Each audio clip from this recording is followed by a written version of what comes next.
Hello, welcome to Pod Maverick After Dark. I definitely have the wrong layout. I just noticed that as we started the show. This is Kirk Henderson and Josh Bowe starting one of our many off-season pods here. It's Tuesday, August 8th. It's about 9:30 at night for anybody that's joining us live. Probably don't have that many live streamers because I've not really published this show, but that's okay because I'll put it up on the podcast feed. I'm joined as always by my co-host Josh Bowe. Josh, how you doing tonight? I'm doing pretty good. I think it's pretty funny that we're both kind of MIA this weekend as we've been planning this week out. That's kind of funny considering what's going on this week. Because finally something is happening that we can talk about.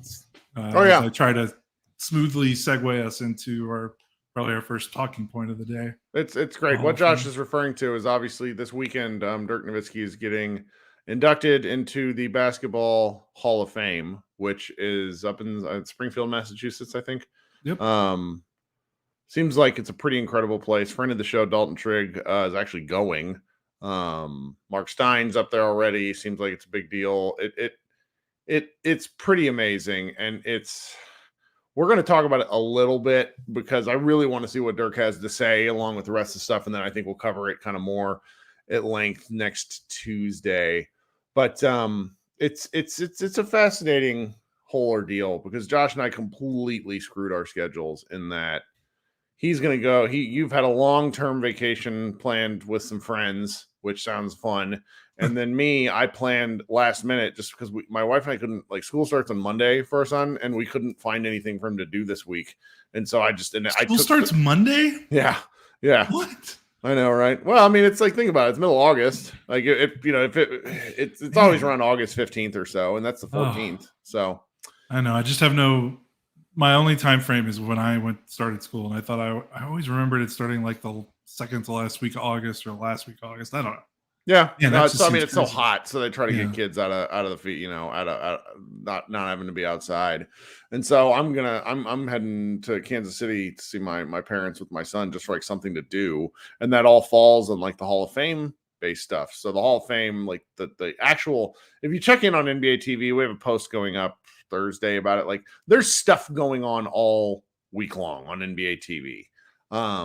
It's like kind of the dead zone for everything but baseball in the Little League World Series. That's kind of the only, WNBA is on as well. There are some friendlies for the Basketball World Cup, but there's just not, it's kind of an ideal time for this sort of thing. And the NBA with their partners, I don't necessarily feel like they do the greatest job of pushing it, but I suppose probably have, it's like you go to ESPN and like Little League World Series dominates this time of year. It's just kind of what happens. And so you can, if you have NBA TV, I would just kind of recommend going and checking out what sort of programming is up. There's going to be a lot of things today. Dirk is basically doing a low key media tour. He did an interview with Mark Stein on Saturday on The Freak, which they then, released in podcast form, which is nice because, frankly, I just missed it. Saturday at noon is a tough time for me to catch a show. Then I'm pretty sure he might have gone on Jeff Skin Wade's show today as well for another hour. And he opened his new restaurant in the DFW airport, and they had the show there. Okay, so that makes more sense. And so it's a nice tour. There have been some really interesting articles, very in the weeds stuff. Like the Brad Townsend had a story about how, Dirk is he's just settled into this statesman role so beautifully, not just for like the Mavericks, but for like basketball as an ambassador. And European followers will know this obviously because he's been so involved with FIBA and he's traveling the world, like doing what's incredible about Dirk at this point in his life is he's doing all the stuff he said he wanted to do. Like, I know that sounds a little silly when you say it out loud, but like how many people have intentions of doing certain things when they're done with their particular job and they just never get around to it? Whereas Dirk seems to be like living his absolute best life. It's really funny to me. I'm getting a kick out of watching him on, so seeing what he's doing with his life. Yeah, it's always fun to check in with Dirk, especially since Dallas is his home, but he is traveling probably more than he ever has to make up with lost time with family and his own family. And so he's usually gone. He's, I don't know how it works, but he's in Germany, or he's visiting his wife's family in Sweden and Kenya. Yeah. And then just trying to make up for that lost time. And so it's always fun to see him when he's back around in town. He had the press conference today, which that's where a lot of stories came out of. He's a good storyteller, which is kind of funny considering he started his career he was not a media guy at all. English was his second language. He just had a more shy inward personality, right? And who would know that he even said during the press conference, he's like, I'm not really I'm not good at public speaking. It's like, well, could have fooled me. He's so full of shit. He's great. He's so good. What he's gotten good at, little thing here, but he's gotten good at telling the same stories and making it sound like he hasn't told that same story 100 times. Like, that's a real impressive thing. It's like Luka, you can tell, because he's 24. When Luka gets asked a question he's answered 100 times, you start to see it in his face. So he's like, I got it. Whereas Dirk's just I went to an it was a reading about the book that he did. I got it back here. Where it's The Great Nowitzki by Thomas Pletzinger. And he did like a reading. Pletzinger did like a read. Great book, by the way. Like, it started out, if you don't know anything about this book, it started out as an article and became like a 10-year sojourn. It's an incredible book. But Dirk showed up and answered some questions. He's so good at this sort of stuff. He speaks English better than I do. So comfortable with it. But there was Brad Townsend's story this week, or I guess it was last week, mentioned how he had like at one of the pre-Hall of Fame things, I think back around the announcement in April, he and his family sat at the same table as Dwayne Wade and his family. And I have grown, like, there's an ick factor for me with how I feel like the NBA pushes them together to be friendly. And it's felt forced, in all candidness, versus hearing Dirk talk about it, where it seems that he's just at the point in his life where he's like, all right, we are connected. I'm going to accept this. And it seemed like he and Wade's family had a good time talking to one another. And I had somebody in my Twitter mentions say, it's like, does this mean we're not allowed to hate Dwayne Wade anymore? And I said, absolutely not. Dirk Nowitzki might not hate him anymore, but sports pettiness is one of the last real like places where you're allowed to be an asshole unrelentingly. So I don't know. I've enjoyed some of the look backs. I posted just an engagement hunting tweet like nobody's business, where I said, when I say Dirk, when I say Dirk Nowitzki, what gamer moment comes to mind? Got a ton of like variants and responses. Obviously, like the 2006 San Antonio series is one that really sticks with people probably over the age of 30. Then obviously 2011 whole thing there. I did get some truly incredible answers, like when he broke Carl Landry's face and ended up with 5 teeth in his elbow. Like, there's just like, the more you talk about Dirk, like the more you think about it, like when the man plays for that long, there's just so many ways you could go with it. And I think that, we'll let some of this stuff percolate. And then next week, maybe we'll talk a little bit more about it. I mean, you mentioned something earlier today about how you wanted to write something before his Hall of Fame speech, but realistically, like, we've done all this. Like this is the this is the capstone. The Hall of Fame, I'm sorry, the jersey retirement ceremony that the Mavericks put on was truly amazing. The ceremony unveiling was really, really good. What more, like at this point, what more can you say as a Dallas fan? Because we've already said it a million times. What the Hall of Fame is about for me is seeing the recognition from his peers. And that's the coolest part to me, because I'm pretty sure Dirk's going last. And like, if you guys don't remember who else is getting inducted into the Hall of Fame, let's go through it real quick. Dwayne Wade, Pau Gasol, Tony Parker, Greg Popovich. Are you kidding me? Like, this has got to be one of the most recently decorated, like all these guys are in the Hall of Fame for a reason, but it's like guys that are, it's so many like guys, like marquee players on top of their game. Just really incredible. I'm very like, it's a 3-hour long ceremony, 8 to 11 p.m. and that might be Eastern time on Saturday night on NBA TV. I might actually have to watch the whole thing. In the past, I've really only watched particular clips.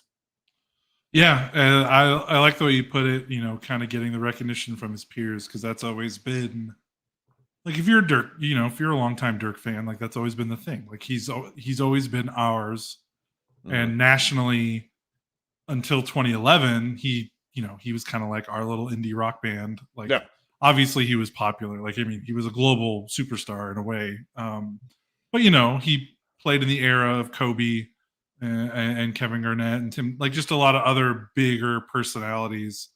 And Dirk famously only had like 2 sponsors, Nike and that German bank.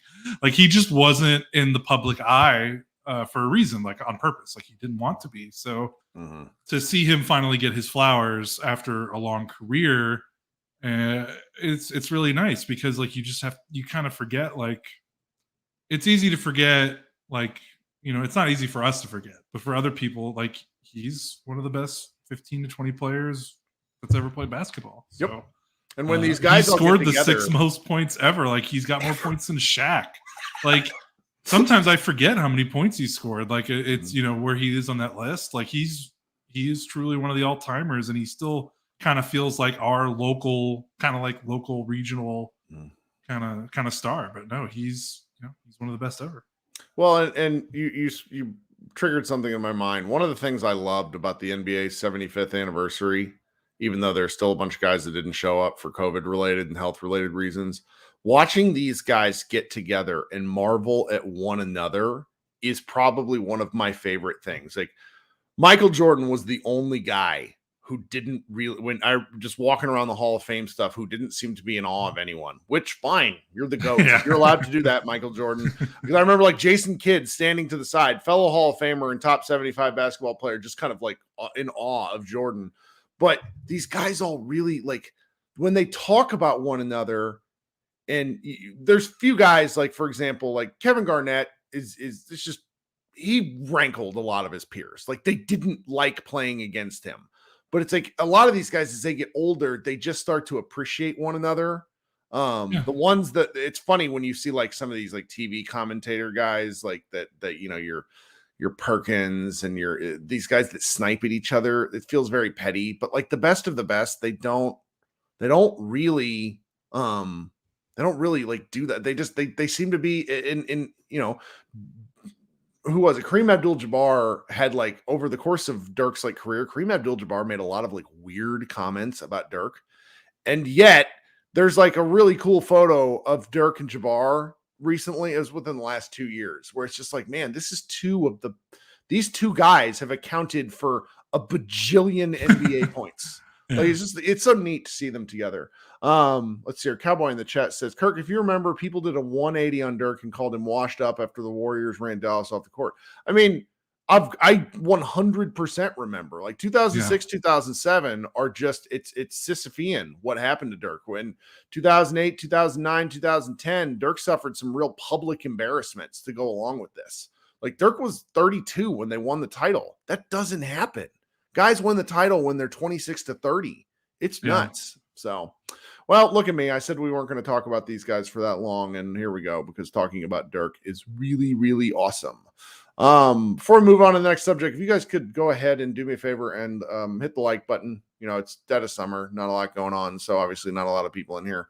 But if you could do that for us, that'd be helpful. And if you are interested at all in our shows, go ahead and hit the subscribe button. We will be doing more. We do a lot of shows in season. Josh and I talk to each other a lot, and I host that podcast that I did on Friday where you guys can come participate if you want to. Like this part, it's a podcast, but as I've been kind of talking to more and more people lately, like it's just like talking sports with your friends. You're just broadcasting and sharing the conversation with people. So I would like it if you guys subscribed and continue to help grow our channel. Grant Afseth over at Dallas Basketball caught a Kyrie Irving tweet, which I missed because I'm just trying to stay off social media during the summer, that I thought was at least worth talking about a little bit. Earlier in the week, the USA men's select team, so basically like the B team, beat the USA men's national team twice in 10-minute scrimmages. And it was like sort of a story because there's no basketball news. Like, really good basketball players play each other. The slightly less talented team won twice. Like, that's what makes basketball great. But Kyrie, shared the story, shared like a tweet about it and said, it happens. It's part of the game when everybody's trying to find a role and earn playing time. You got to give the guys in the World Cup team time to gel and time to get to know each other's game. Don't overreach. What did he say here? Don't overreach with this post. And, he always says stuff like that because he doesn't like his comments being taken out of context. But I liked the thought, number one. And I like the fact that Kyrie Irving, like you and I were talking about this beforehand. It's 2023. You don't have the clearest of memories you mentioned in the show beforehand about the 2014 Basketball World Cup and the 2016 Olympics, of which Kyrie Irving was part of both of those teams. And it's just really like, I think it was sage thought from Kyrie Irving. And I just kind of wanted to get, your thoughts a little bit on it because I'm really interested in this men's national team. I really we talked about this last time, the World Cup and international basketball is like one of my favorite things. I know it's kind of a weird question, but did you have any thoughts to expound upon with that one? I saw a lot of weird takes and tweets during the exhibition game against Puerto Rico.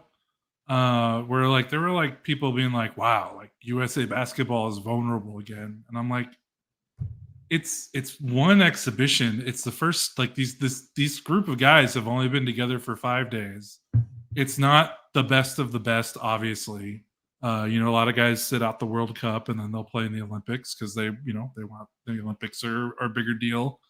And even with all that, they look good. They look really good at times. Spoiler alert, the United States of America has a lot of fantastic basketball players.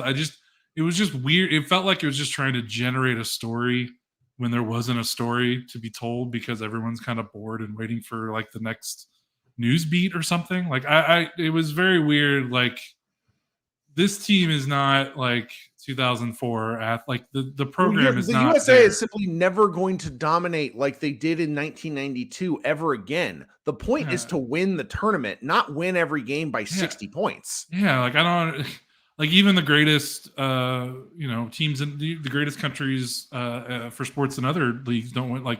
FIFA World Cup, there's a different winner almost every year. I just don't know why America has to win every single basketball game by 60 points or it's a failure. It's just really weird. It's not how the sport evolves. It's a big country. Not a big country. It's a big world. There's a lot of people here. Eventually other people are going to get better at this. It was just, I don't know. It was just really weird. Because I'm with you. This team is cool. I like a lot of the guys on this team. It's kind of fun to see a team that's not 8 MVPs and all Hall of Famers. It's just different. And you get to see some guys that don't necessarily always get the national spotlight, but are still really, really, really good. And that's fun to me. I don't know why you would look at this and try to spin it. Why aren't they more dominant? To me, I'm just enjoying seeing kind of a different flavor of USA basketball that's still really good. It is really good. And Yeah. the thing that there's a lot of takeaways for this, but before I forget, one of the things I wanted to point out, if any of you forgot, like I did, that Kyrie Irving was the 2014 FIBA World Cup MVP, go Google some videos of him then. Obviously, the Cavs won the title in 2016, but like when you think of Kyrie in sort of an idea like peak of his powers, just destruction from the guard position. 2014 Kyrie Irving was a sight to behold. I've I got mean, his he's box score up from the final okay. of the World Cup. 26 points on 10 of 13 shooting, 4 of 7 from 2, and 6 of 6 from 3. I mean, No only 2 turnovers, no free throws, but like he's an older guy now, smaller guard. The athleticism that he still has is pretty friggin' spectacular. But go watch some of the stuff. It's just there's art in his movement. There's really something there. But so to bring it back to elements of the World Cup that I mentioned, I am personally victimized by Steve Kerr continuing to talk about Jalen Brunson's leadership. yeah. Like these things are going to like they find like the Jalen Brunson at all finds new ways to hurt me. Right. There's no other way around. It never goes away. It's just such a colossal blunder that even Kyrie signing with the Mavericks can't cover because it's just a different situation. The next thing that I was thinking about, Tim Bontemps talked about this a lot. Part of the reason that the men's select team won those 2 games is Dallas. I'm pretty sure he's from here. He at least played some high school ball here. Native Cade Cunningham dominated because they had the select team essentially had Cade playing the Luka position. Yeah, well, the Luka role of primary ball handler, scorer, distributor, et cetera, and they just whooped the men's national team that way. Found that very interesting because heading into that draft, there was a lot of like Cade Cunningham is an American Luka, and his first season was pretty good, but not great. Last year he was injured for most of it. So I was a Cade truther. I remember there were some people that were like, didn't think he would be that great. I remember buying into that American Luka. I just like seeing the fact that he's popping back because he faded into the background. I think that's neat. Yeah, the talent's there.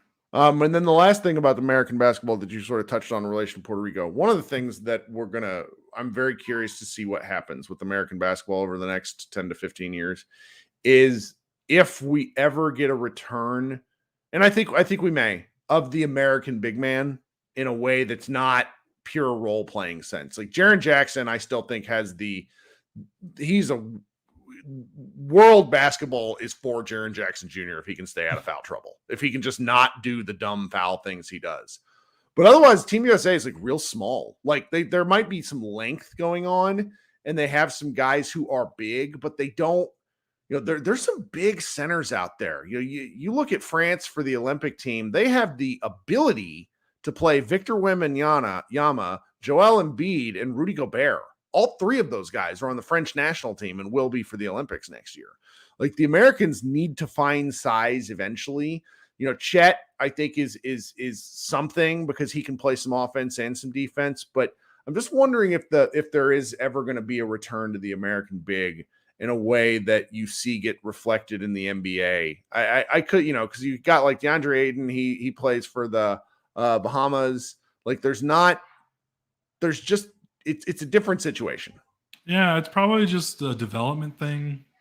Like, I mean, the American big is not playing like it's Kevin Durant is a 7, like he's a 7. Yeah, he's 7 foot. That's a great point. So like it's just those guys are doing that. Like I think the guys that are in that 6'8" to 7 foot, 6'10" range, they're perimeter based. They're just wings, and they're just learning those types of skills. I mean, they're that good. Like you can't really argue about how good Kevin Durant is. So yeah, it's interesting. We'll see. Hey, maybe Derek Lively can be I mean, Tyson Chandler was on an Olympic team once. Yeah. So and that's actually where my head is going, because it's like I've been inadvertently kind of like going to more of these high school games and AAU tournaments in the area just for stuff, because like I go to a lot of Plano Sports Authority things, and like the sheer number of enormous children is bad. Like there's just so many big people. This is a great point. In the chat, if Anthony Davis wasn't made of glass, he would solve a lot of problems for the United States. That's true. That's true. And he did play for a couple of sessions. That's really something to think about. The last thing we just want to touch on, and then we'll get out of Dodge here, is in another friendly exhibition game. I don't like the term friendly, but that's what you call the soccer match or the football matches overseas, and it's the closest. These exhibition matches, which are pretty testy. Let's hear. Slovenia played Montenegro today. Luka was thorough. Like there's just kind of no other way to call it. I didn't get hurt. Scored 34 points, 13 boards, and 13 assists. There's a couple of different YouTube videos you can probably go find if you want to see it. I don't know, man. Just watching Luka play with the FIBA ball is a real joy. It makes me wish the NBA ball had some differentiation in the color, but there's a mastery of the game going on when you watch Luka play in these games. Yeah, the thing that I've noticed in these games, I need to write a column on it before I dip out this week. It's just like with Luka, there's no like, I don't want to say taking a day off because that's kind of not what I mean. But like with Luka, he knows when eyes are on him, and his ability to just always continuously show up and put on a show, not just produce, but the flair that he plays with and the way that he can play with that flair and channel it. And it's not just superficial, but it's productive. Like he's a very flashy, talented guy, but it's not empty calorie. Like he's not empty calories. Like he's not just throwing up highlight reels just to. They don't have those assists, points, and rebounds. They don't win. Yeah, like he's doing behind the back passes and doing all this crazy stuff. Partly because he's that good and he can get away with it. He's cocky, he's confident, but also like he ends up making the best basketball play usually. Like it's just kind of amazing how productive he is while also being as entertaining as he is to watch. Sure. I remember one of our staffers, who's Ben, we were talking in Slack, and he kind of talked about how the efficiency wars in basketball has kind of made watching the game a little bit for him a little monotonous in a way. And I didn't fully agree with him there, but I do kind of see what he means. A lot of players try to play the same way in terms of like, where do you want to shoot from the floor? Like the rim, and threes and free throws. And there's not a lot of variation there. And like Luka is obviously, he's doing the same thing. Like he wants to be at the rim, or he wants to shoot threes, or he wants to go to the free throw line. But there's just like a flair. There's just a pizzazz, call it what you will.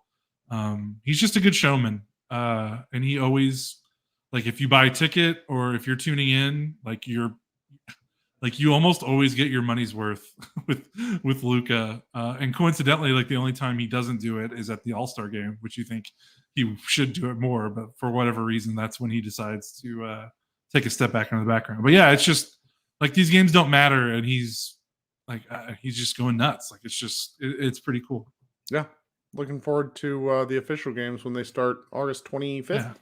Still a few more friendlies. We'll see if Luka plays in all of them. They do play the United States on Saturday. I did not know that these friendlies, like I thought this was all happening because the World Cup's in the Philippines, right? I thought all these games were happening around the Philippines, but they're not. Like the USA game, I think, is in the Slovenia USA game, Spain.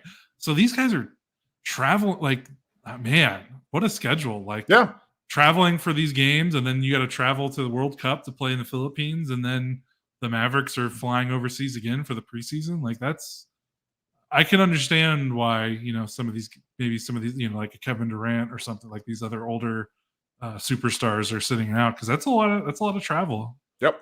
Being tall in an airplane is not fun. Doesn't matter how much luxury you have. Yeah, right. That's absolutely the case. All right. So I think we may cut this one a little bit shorter. Like we mentioned, both Josh and I are taking a little bit of time the second half of the week, but I have decided to republish kind of the interviews. The day that Dirk's jersey retirement ceremony happened, I was not working very much, and I called up 8 different people to talk about Dirk Nowitzki, and each interview is like between 5 and 15 minutes long, and it's people that Bobby Corrala, Jason Gallagher, Ben Collins of former child reporter for the Dallas Mavericks. There's also kind of it's very bittersweet and in an extent and kind of surreal listening to it now. But I got Jonathan Tjarks, and this was about 9 months before he passed away. Just hearing him talk about Dirk was really, hearing it again was very special. But it was an interview. It was a series of stuff where it's like hearing these other people talk about Dirk. It's one of my favorite things I've been a part of. So we're going to reshare that Thursday afternoon. Give you something to listen to over the course of the weekend. You'll have plenty of content out there in the world if you're interested in Mavs related stuff. But I did want to have one thing up on it. And then after, Dirk gives his, speech, we'll probably talk about it next week. And then, by that point, we're going to be right up against the front of the World Cup. And we will, have probably a little more specific stuff to talk about. Honestly, it's hard to watch these games right now because the friendlies, like we could find a way to watch them, but because day jobs and such, like I don't want to burn that much of my like PT and PTO like watching a game that ultimately doesn't matter. But I will probably do some of that come August and September for the World Cup. So we'll have a little more substantive stuff to talk about, but I don't think people will mind. Yeah, we'll be okay. Life finds a way. That's exactly right. Well, Josh, you go have fun on your trip. I'm gonna have we'll see if I'm gonna have fun on mine. I gotta drive through Oklahoma. We'll see how great that's gonna be. Is this the first time you've done the drive from Dallas to Kansas City? No, I've done it. I did it a number of times when I was a kid. So okay. It's better than the drive from here to St. Louis, which is where my wife is from, because you gotta like go all the way across Oklahoma. So like I'm in Oklahoma for like 4.5 hours. So we'll see. Everybody stomping grounds in Lawrence. Okay. Yeah. Well, everybody be good. Check out any content we put out on MavsMoneyball.com. We at least have one thing every day. We're not quite as prolific as some of our friends out there, but we don't have the incentives to do that in the off season. So Kirk Henderson and Josh Bowe, please like, rate, and review, and subscribe to our shows, and we will talk with you guys a little later next week. Bye, guys.